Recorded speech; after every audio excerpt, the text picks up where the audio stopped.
ജീവധാരയുടെ മുഖ്യ അഡ്വൈസറായ പ്രിയപ്പെട്ട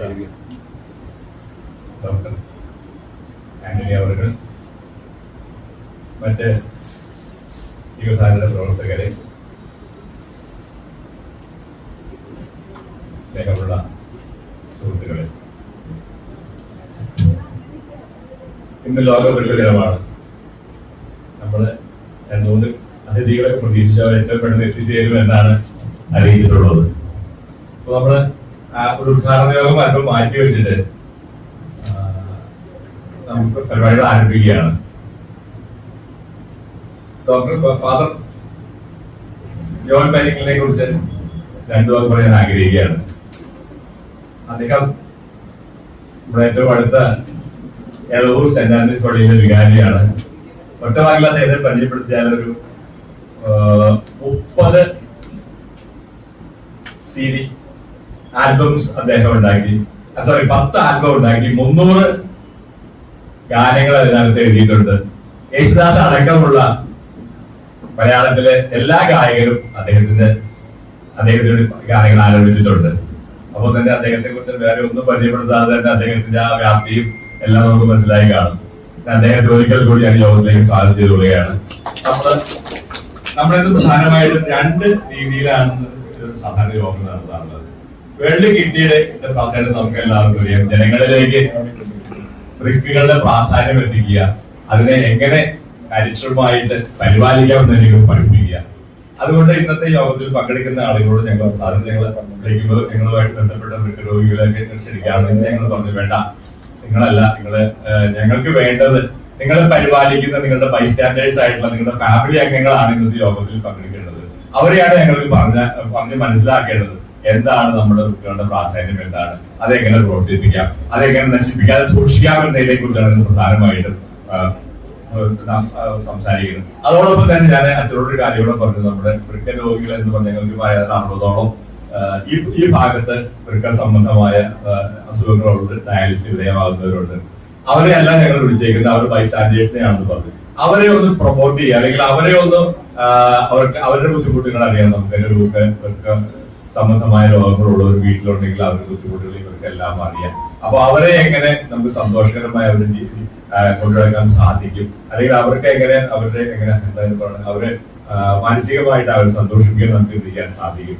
ആ ബുദ്ധിമുട്ടുകൾ സാമ്പത്തികമായിട്ട് ഏറ്റവും ബുദ്ധിമുട്ടുന്ന വിഭാഗമാണ് എന്ന് പറയാം. അപ്പൊ ആ രീതിയിലായിരിക്കും നമ്മൾ ഇന്നത്തെ പ്രോഗ്രാം ചെയ്തിരിക്കുന്നത്. അതുകൊണ്ടാണ് വൃക്ക രോഗികൾ ഇന്ന് യോഗത്തിൽ പങ്കെടുക്കേണ്ടത്. അതിന് പകരം അവരുമായിട്ട് ബന്ധപ്പെട്ട ആൾക്കാരാണ് ഇന്ന് പങ്കെടുക്കേണ്ടത്. ഈ വൃക്കരോഗത്തിന്റെ ആ ഒരു സന്ദേശം അവരിലേക്കാണ് എത്തേണ്ടത്, അവര് വഴിക്കാണ് ബാക്കിയുള്ളവരിലോട്ട് എത്തിക്കേണ്ടത്. നമുക്കൊരു 40 വർഷം മുമ്പ് നമ്മൾ കേൾക്കാത്ത ഒരു വാക്കാണ് വൃക്ക അല്ലെങ്കിൽ വൃക്ക രോഗങ്ങൾ എന്നുള്ളത്, അല്ലെ? 40 വർഷം മുമ്പ് ആരും കേട്ടിട്ടില്ല. അതുവരെ ഈ നാട്ടിലെ 2 ഭാഗത്ത് 2 ചെറിയ അവയവങ്ങൾ, പയറുമണി പോലെ 2 അവയവങ്ങൾ ഇരിക്കുന്നു. ആ അവയവങ്ങള് ആർക്കും അറിയില്ല. എന്താ വെച്ചാൽ അങ്ങനെ ഒരു സാധനം ഉണ്ടോന്ന് ആർക്കും അറിയില്ലായിരുന്നു. വെച്ചാൽ ആരാണ് അത് ശ്രദ്ധിക്കപ്പെടുന്ന കാര്യം? അവൻ ജനിക്കുന്നു, മരണം പോലെ പ്രവർത്തിക്കുന്നു, അവർ ആർക്കും ഒരു ബുദ്ധിമുട്ട് ഉണ്ടാക്കാറില്ല. ഹാർട്ട് ഉണ്ടോ നമുക്ക് അറിയാൻ പറ്റും. വൃക്കകളെ സംബന്ധിച്ച് ആർക്കും അങ്ങനെ ഒരു പരിചയമില്ല, ആർക്കും അറിയാനും മേല. എന്നാലും 40 വർഷം മുമ്പ് മുതലാണ് ഈ വൃക്കകൾ എന്താണ്, അതിന്റെ പ്രവർത്തനം എന്താണ്, അതിന്റെ പ്രവൃത്തി എങ്ങനെയാണ് എന്നൊക്കെ നാം മനസ്സിലാക്കി തുടങ്ങിയത്. അതിനുശേഷമാണ് ഈ വൃക്കരോഗികൾ ഉണ്ടായതും വൃക്ക സംബന്ധമായ വൃക്ക സ്തംഭനം സംഭവിച്ചതല്ല. അതിനു മുമ്പാണ് നമ്മുടെ ജീവിതം വളരെ കൃത്യമായിട്ടാണ് നാം ജീവിച്ച് മുന്നോട്ട് പോയിക്കൊണ്ടിരുന്നത്. ഭംഗിയായിട്ട് ആഹാരം കഴിക്കാൻ, നല്ല രീതിയിൽ പ്രവർത്തിക്കുക, വ്യായാമം, ജോലി എല്ലാം ചെയ്ത ജീവിത ശൈലിയിലും ഭയങ്കരമായിട്ട് വ്യത്യാസങ്ങൾ സംഭവിച്ചു. നമ്മുടെ ഭക്ഷണക്രമത്തിൽ ധാരാളം വ്യത്യാസങ്ങൾ സംഭവിച്ചു. മരുന്നുകൾ ഉപയോഗിക്കുന്ന കാര്യത്തിൽ വ്യത്യാസം സംഭവിച്ചു. വ്യായാമം വളരെ സന്തോഷമുള്ള ഒരു ദിവസമാണ്. നമുക്ക് ആ സന്തോഷത്തിൽ പങ്കെടുക്കാനായിട്ട് അല്ലെങ്കിൽ പങ്കുചേരാനായിട്ട് 3 മഹത് വ്യക്തിത്വങ്ങള് നമ്മുടെ ചേർന്നിട്ടുണ്ടായിരുന്നു. MLA അദ്ദേഹം അക്കാര്യമായിട്ട് പോയിരിക്കുകയാണ്. ബഹുമാനപ്പെട്ട ജോൺ മൈനിക്കൽ അച്ഛനൊരു ഗാനരചയിതാവ് എന്നുള്ള രീതിയിൽ നമുക്കെല്ലാം സുപരിചിതനാണ്. അച്ഛന്റെ പാട്ടുകള് പ്രത്യേകിച്ചും ക്രിസ്ത്യൻ പള്ളികളൊക്കെ ആണെങ്കിൽ വളരെ ആഘോഷമായ ഓരോ പാട്ടുകളും അച്ഛന്റെ പാട്ടുകളാണ് ആഘോഷത്തിന്റെ ഭാഗമായിട്ട് ആലപിക്കുന്നത്. അങ്ങനെ മഹത് വ്യക്തിത്വമാണ് അച്ഛൻ. അപ്പൊ അച്ഛനെ നമ്മളെല്ലാവരുടെയും പ്രത്യേകിച്ചും ജീവധാര ഫൗണ്ടേഷന്റെ ആദരവ്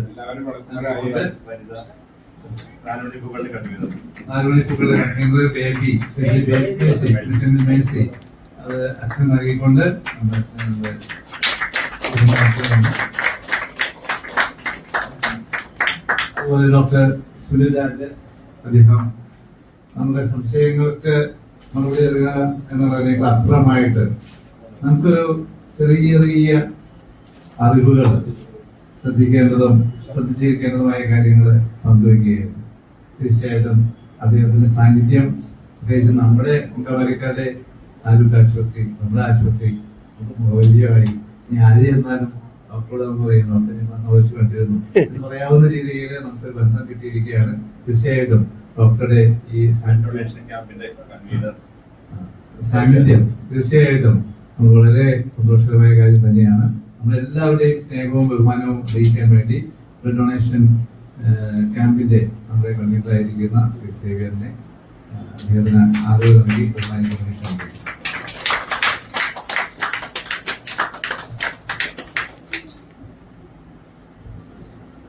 എല്ലാവർക്കും നമസ്കാരം. അധ്യക്ഷൻ സായി ചാക്കോ ചേട്ടൻ, അതുപോലെ തന്നെ ഇന്നത്തെ നമ്മളോട് കിഡ്നി പേഷ്യൻസിന്റെ ബേസ്റ്റാനോട് സംസാരിച്ച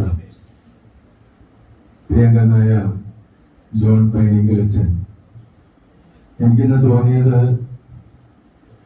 ഈ വലിയ നോമ്പ് കാലത്ത് കിഡ്നി പേഷ്യൻസിന് കൂടെ എത്തിയിട്ടുള്ള അവരുടെ ബേസ്റ്റാൻഡായിട്ടുള്ള നിങ്ങൾക്ക് നൽകിയ ആശ്വാസ വാക്കുകളും എന്റെ തോന്നലാണെന്ന് അറിയില്ല, യേശു ക്രിസ്തു പറഞ്ഞ വാക്കുകളായിട്ടാണ് എനിക്ക് തോന്നുന്നത്.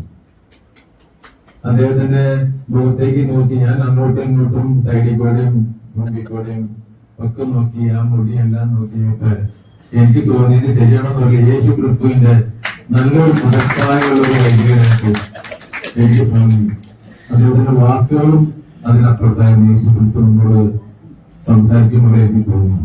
നിങ്ങൾക്ക് എല്ലാവർക്കും അത് ആശ്വാസമായി കാണും എന്ന് തന്നെ ഞാൻ വിചാരിക്കുന്നു.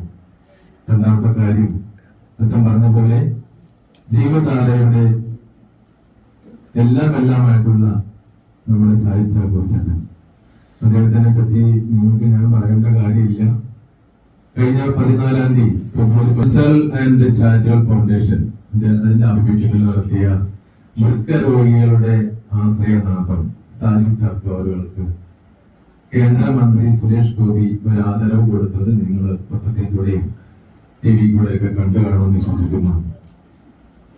ഏറ്റവും അർഹതപ്പെട്ട അങ്കമാലി പട്ടണത്തിലെ കിഡ്നി പേഷ്യൻസിന്റെ എല്ലാമായിട്ടുള്ള സായി ചാക്കോ ചേട്ടന് എത്ര ആദരവ് കൊടുത്താലും അത് കൂടുതലല്ല.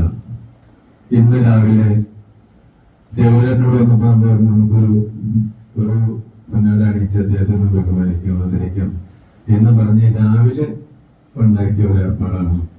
നമുക്ക് എല്ലാവരും ചേർന്ന് സാക്ഷാത്തിന്റെ പ്രവർത്തനത്തിന് അദ്ദേഹത്തിന്റെ കാര്യങ്ങൾക്ക് ദൈവം ശക്തി നൽകട്ടെ എന്ന് ആത്മാർത്ഥമായി പ്രാർത്ഥിച്ചുകൊണ്ട് നമുക്ക് അദ്ദേഹത്തെ എല്ലാവരുടെയും പേരിലുള്ള ആദരവ് ഈ സമയം അർപ്പിക്കാം. Thank you.